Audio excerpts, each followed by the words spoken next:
Bonjour à tous, je suis avec Franz. Salut. Qui est mon ami et surtout la tête de liste de Force citoyenne, qui est une liste de 11 citoyens français, dont je fais partie, qui se présente à l'élection des représentants des Français de l'extérieur. Et aujourd'hui, on tenait à faire cette vidéo ensemble pour vous présenter notre programme et vous expliquer en quoi nous allons pouvoir vous aider. Bonjour à tous, donc content de vous retrouver et content de te retrouver, Aminata.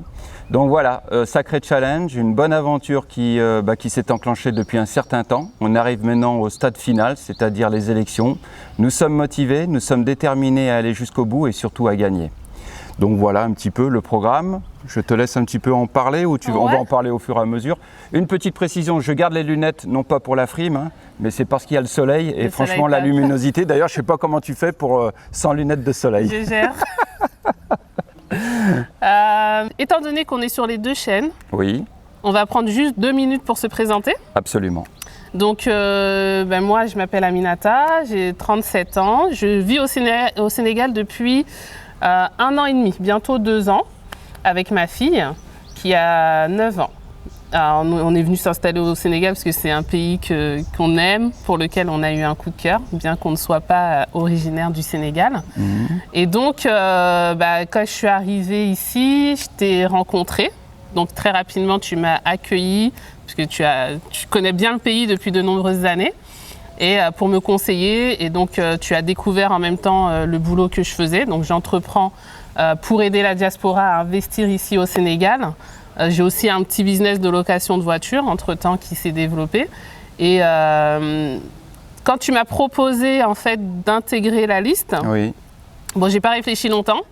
Je te connais à travers ta chaîne, je te connais personnellement, je connais tes valeurs, je connais ta vision.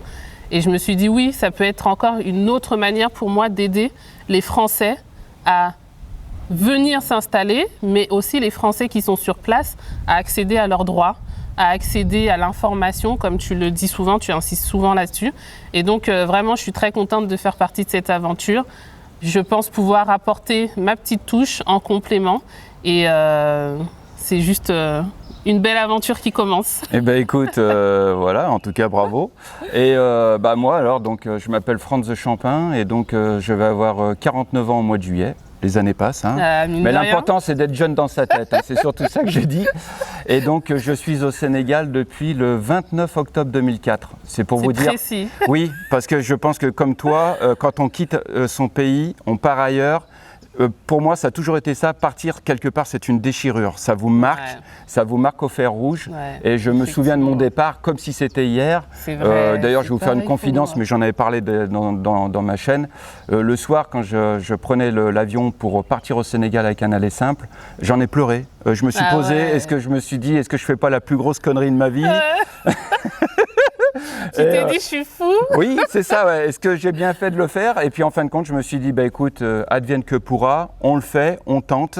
Et puis si ça ne marche pas, au moins il n'y aura pas de regret, on se dira, au moins on l'a fait. Génial. Et c'est pour ça que quand j'ai vu tes premières vidéos au Sénégal, c'est vrai que je me suis rapproché de toi parce que je me suis dit, cette femme-là, elle est dynamique, elle est courageuse, elle part avec sa fille. Tu es parti comme ça, tenter un petit peu entre guillemets l'aventure. Tout à fait. Et quand je vois ce que tu fais à l'heure d'aujourd'hui, avec ta chaîne, avec tes activités, etc., j'ai que du respect. Donc merci, voilà. Merci. Non, parle-nous de ton activité aussi, parce que du coup, je pense que beaucoup te connaissent à travers le boulot que tu fais dans l'immobilier aussi. Dans l'immobilier, donc je fais de l'immobilier, je fais du conseil, de l'accompagnement. Et c'est vrai que mon métier évolue, en fait, comme le tien. Je pense qu'au fur et à mesure, on doit le faire évoluer. Et surtout, on doit le réinventer. Parce que la règle ici au Sénégal, je pense que tu seras d'accord avec moi, c'est qu'il ne faut pas espérer trouver du travail, il faut le créer son travail. Tout à fait, c'est un sacré challenge. C'est un sacré challenge, donc effectivement, créer son job, c'est ce que j'ai fait, donc on réinvente régulièrement, quotidiennement son travail. Et à l'heure d'aujourd'hui, voilà, c'est de l'accompagnement, du suivi. Donc les élections, en quelque sorte, je dirais, c'est complémentaire, c'est pas quelque chose de nouveau, puisque ça sera simplement accompagner les gens, leur donner des conseils, les aiguiller, ce qui est quelque chose d'important, ce qui n'a pas été fait à l'heure d'aujourd'hui. Voilà. Justement, ta motivation, je pense qu'elle vient un peu de cette frustration de dire on vit encore une période difficile avec le Covid. Il y a 1 an déjà, on était dans cette situation et tu as donné beaucoup d'informations via ta chaîne. Et je pense que quelque part, ça vient de là, cette idée de te présenter.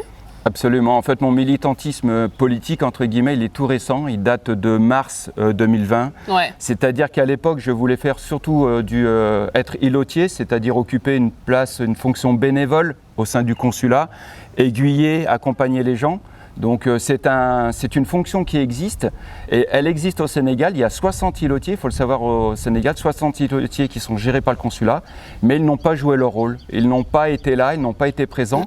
Alors je leur en veux pas parce que ce sont des bénévoles, mais j'en veux par contre au système qui a été mis en place et qui n'a pas été fonctionnel. Donc au mois de mars, quand j'ai vu énormément de Français qui étaient lâchés dans la nature, sans accompagnement, sans information, qui venaient me voir au bureau en essayant d'avoir des informations, ça m'a interpellé. Ce qui m'a choqué aussi, Aminata, c'est les prix des billets d'avion. La flambée des prix l'année dernière. Certains se sont endettés ou se sont fait, laminer au niveau des prix, simplement pour un aller simple pour rentrer en France. Et on appelait ça des vols de rapatriement. Pour moi, non, ce sont des vols commerciaux et on a profité d'une situation et ça, c'est pas acceptable. Voilà un petit peu, ça a été une colère, un mécontentement et je me suis dit, c'est pas possible, je peux pas rester comme ça. On va essayer de mettre en place un système et surtout de renverser la donne. Et une chance, Aminata, c'est que les élections consulaires, elles étaient normalement prévues au mois de mai de l'année dernière. Les candidats étaient en place, ils pensaient, je pense, dans leur fort intérieur que tout allait se dérouler en bonne et due forme. Et le corona ou la Covid-19 a tout chamboulé. Et pour nous, ça a été une opportunité de redistribuer les cartes. Voilà un petit peu.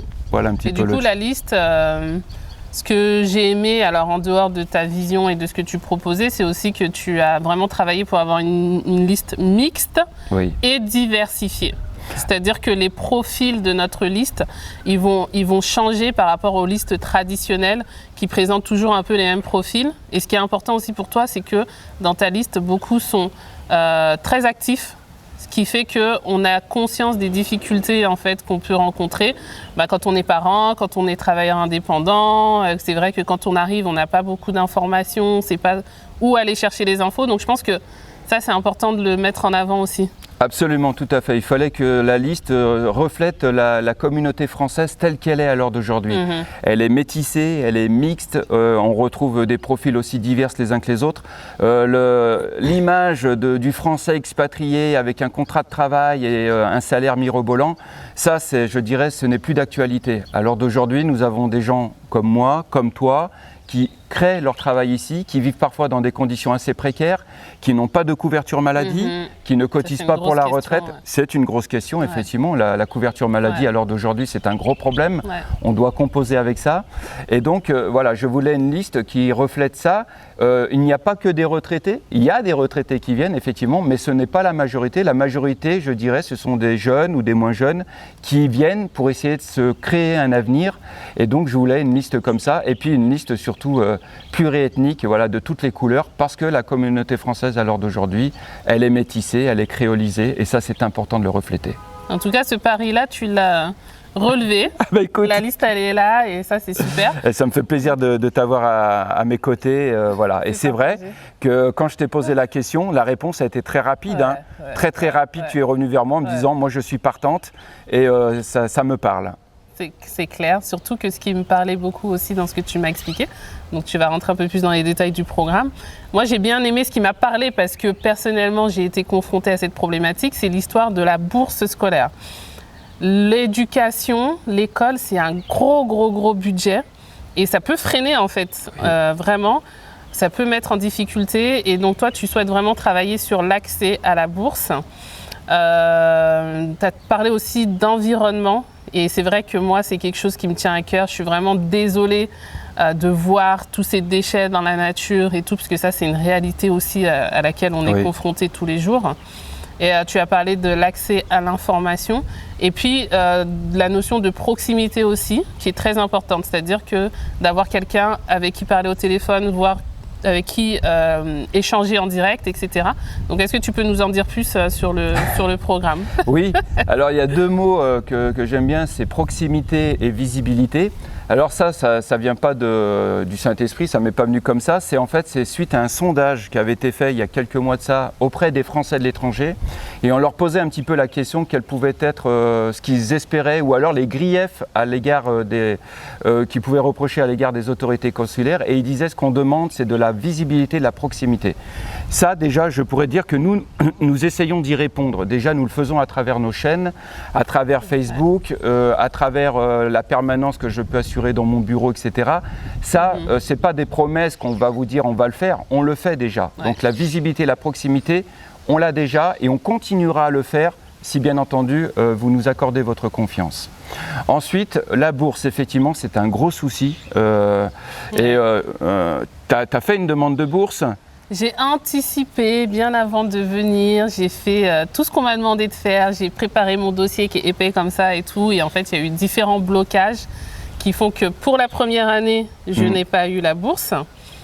Pour la deuxième année non plus, parce qu'il y a eu d'autres types de blocages. Et en fait, tu te retrouves tout seul dans ta situation. Et tu n'as pas le choix, en fait. Tu es obligé d'avoir un plan B. Et moi, j'ai eu la chance d'avoir un business qui a fonctionné et qui me permet de couvrir mes charges. Oui. Pareil pour l'assurance maladie, etc. Mais quand tu arrives et que tu as besoin de temps pour t'installer, et que tu n'as pas ce soutien de la France auquel tu as le droit, puisque tu es français, c'est compliqué, très compliqué. Et il y a beaucoup de parents, et franchement, moi j'ai une fille, si tu as 2 enfants qui sont scolarisés, 3, 4, tu vois l'impact financier en fait que ça peut représenter. Absolument. Et surtout que c'est un droit en fait on devrait pouvoir jouir de nos droits en fait. Absolument. En fait, ce qui se passe, c'est qu'à l'heure d'aujourd'hui, le système est un peu, je dirais, il est un peu bancal. C'est-à-dire que on nous dit, vous êtes les ambassadeurs de votre pays, vous représentez la France à l'étranger, à vous de donner bonne image. Et puis à côté de ça, c'est vrai qu'au niveau des droits, ils sont très très limités. Je dirais que c'est même peau de chagrin. Même, je vais aller plus loin, Aminata. Moi, je me bats même pour du long terme, etc. J'aimerais qu'on redéfinisse les droits, mais aussi les devoirs des Français de l'étranger. Et si, en contrepartie de devoirs, on puisse avoir des droits beaucoup plus vastes, beaucoup plus importants, je pense que ça serait peut-être une chose à faire. Mais ça, ce n'est pas à notre échelle. Nous, à notre échelle, on est obligé de raisonner localement. Ouais. Et à l'heure d'aujourd'hui, un conseiller des Français de l'étranger, ce qu'on appelait avant un conseiller consulaire, je vais rappeler vite fait son rôle, c'est simplement de donner de l'information, d'être là, d'aiguiller les gens, mais ce n'est pas un magicien. C'est-à-dire qu'on ne pourra pas vous dire, si vous votez pour nous, voilà, vos problèmes seront résolus, etc. En l'air. Exactement, ça, absolument pas. Par contre, on fera, c'est simplement, je dirais simplement entre guillemets, mais vous donnez les informations. Quand il y aura les demandes de bourse, on vous informera, on vous expliquera quels sont les papiers requis, on vous encouragera. C'est ce que je dis, c'est vrai que la première demande de bourse, je me pose même la question de savoir si c'est pas volontaire, elle est très dissuasive. Quand vous recevez le formulaire... C'est le parcours du combattant, c'est exactement. Horrible. Vous avez presque envie de vous dire, laisse tomber, c'est pas pour moi.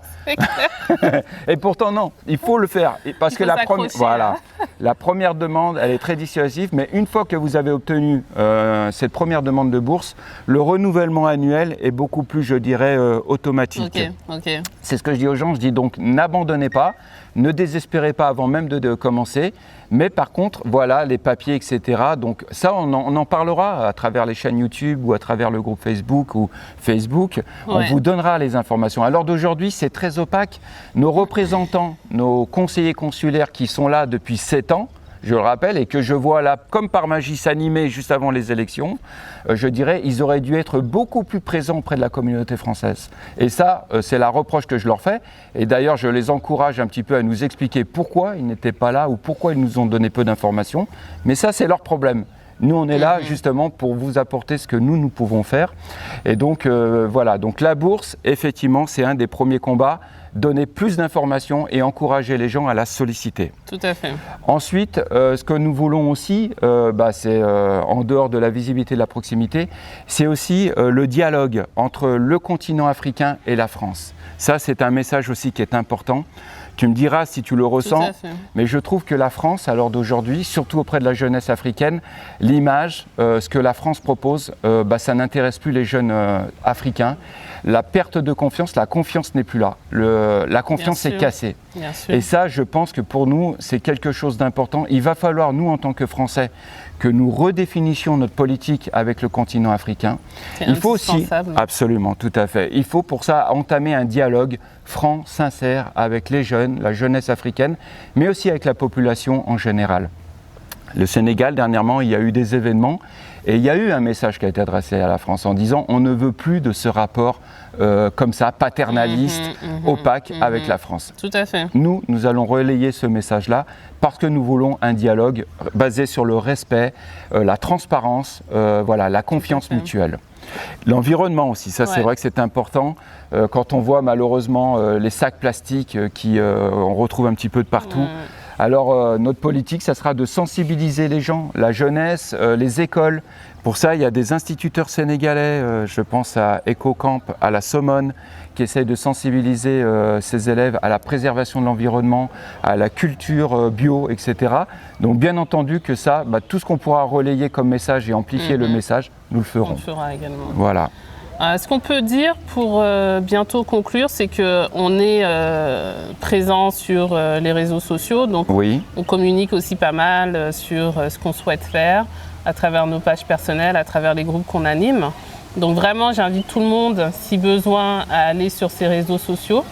Et on va rappeler la date, puisque la date de l'élection, c'est le 30 mai. Il y a un seul tour. Un seul tour. Mais il y a aussi la date des votes à distance. Alors j'ai plus la date en tête, mais voilà. Mais je crois que c'est autour du 19 ou du 20. Donc on va le remettre.